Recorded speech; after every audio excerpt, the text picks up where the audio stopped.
The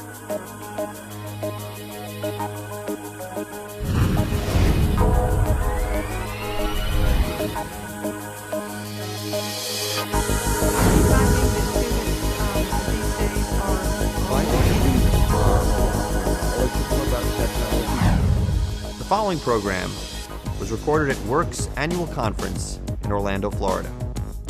I'm pleased to welcome Supply Chain Brain Editor Emeritus, Jean Murphy. Hello. Today I'm speaking with Thomas Speh, Professor Emeritus and Senior Director of MBA Programs at the Farmer School of Business, Miami University. We're going to be talking about graduate education for future supply chain professionals. Welcome, Tom. Thank you. I'm very happy to be here. Tell us what you think about the right approach for graduate students in the supply chain area. Should it be a very focused or a more general approach? Well, my opinion, and I'm not sure everybody would agree with this, but observing students over the years and looking at what's happening in the supply chain right now, I'm all for the more broad-based program that gives them exposure to a lot more than just supply chain management, because we're dealing in a situation where we're in global environments where they're dealing with now a lot of times the C-level people in their corporations, and I think that we need to prepare students to be able to talk the language of the CEO, the language of the CFO, and to me that argues for a broader based program where they get exposed to strategy, where they get exposed to finance, where they get exposed to leadership, where they understand globalization, because that's the environment they're going to be working in. And I think there's a place for a very heavy concentration in just supply chain, but in my way of thinking, students are much better off in a much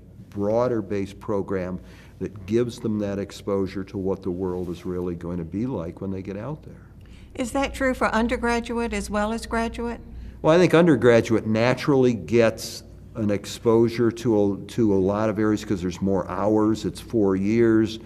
They're going to have to take basic courses in accounting and finance and those sort of things. So almost by definition, students in an undergraduate are going to get a fairly broad-based exposure, where in MBA you're talking, when you look at a typical MBA program, you could be talking maybe 12 courses or 14 courses, so you're not necessarily going to get those kinds of exposures. What do you think is the best pedagogical approach for supply chain management education? Again, my experience shows, and I think we're seeing a trend out there for more experiential-based learning as opposed to book learning and lectures. We find in our MBA program that almost every one of the courses is a case-based, where the students take a lot of ownership in their own education because they're analyzing cases, they're presenting them in front of their peers, they're arguing with their peers. So we like to see our faculty engage the students in cases, in projects. We engage them in internships. So they have an internship 1 day a week throughout their entire course of study, so that they're out there actually having to do things rather than simply reading a book and listening to a lecture. Are you finding that students these days are more interested in technology? I know that has to be part of it. I'm wondering if technology sometimes overpowers the actual strategy, part of learning. Well, I think students are a lot more knowledgeable about technology, probably more knowledgeable than a lot of the people teaching. So they come in with a basic understanding that I don't think that students had 10, 15 years ago.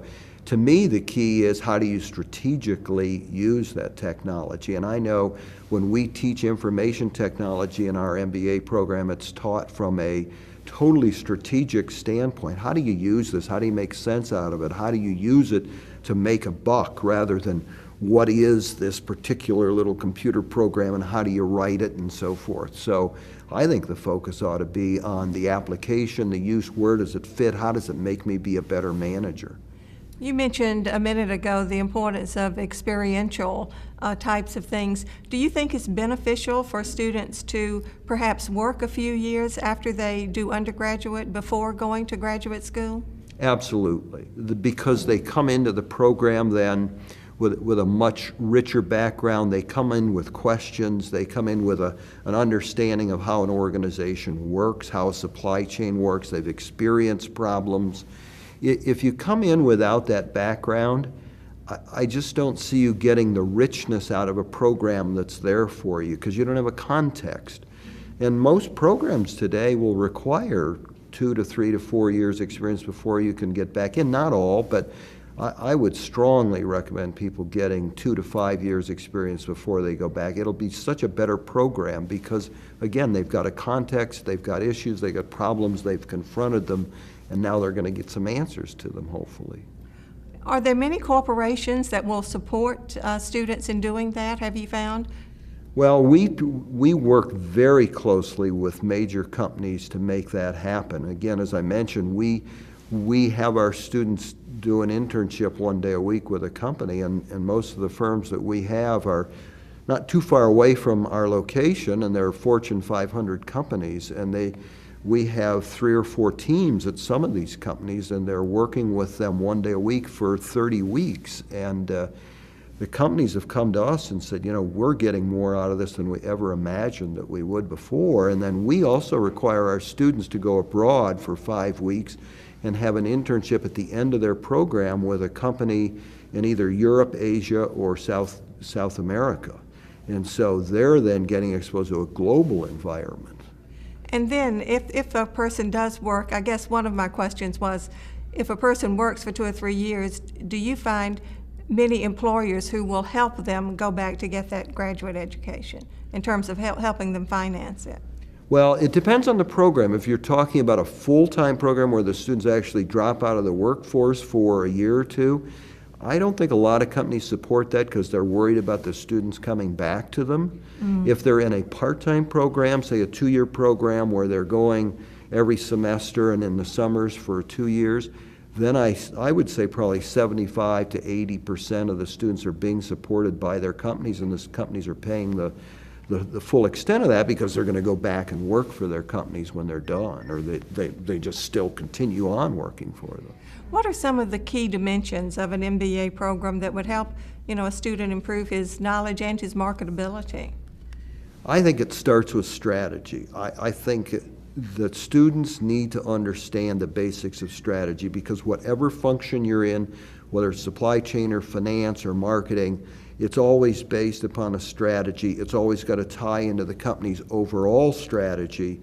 And so I think a focus in an MBA program in supply chain, a bedrock of that program should be the strategy focus so that they know, okay, here's what strategic thinking is, here's how my supply chain strategic plan fits into that, and I know how to create it.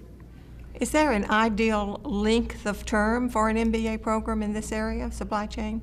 I don't, they vary all over the map. The program that I work in is 14 months. That's called an accelerated program.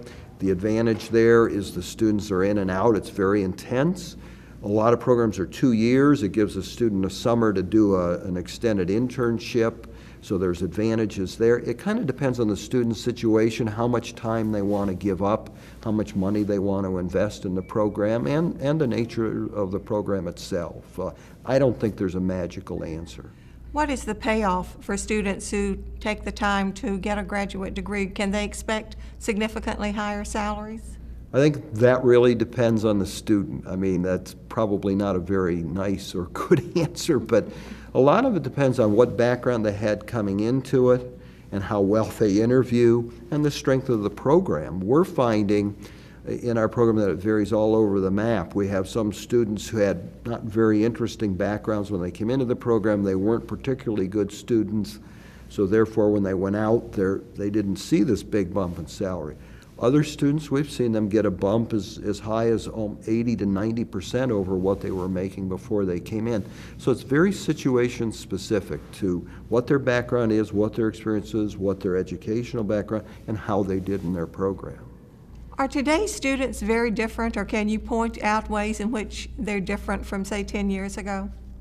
Yeah, the biggest way they're different is they use social media to the nth degree, which I still don't understand, but they certainly know how to use it, which is kind of important because we're seeing it used so much in the business world. Right. That's the big difference that I see.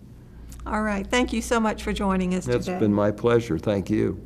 I've been speaking with Thomas Speh of Miami University. Thank you for watching.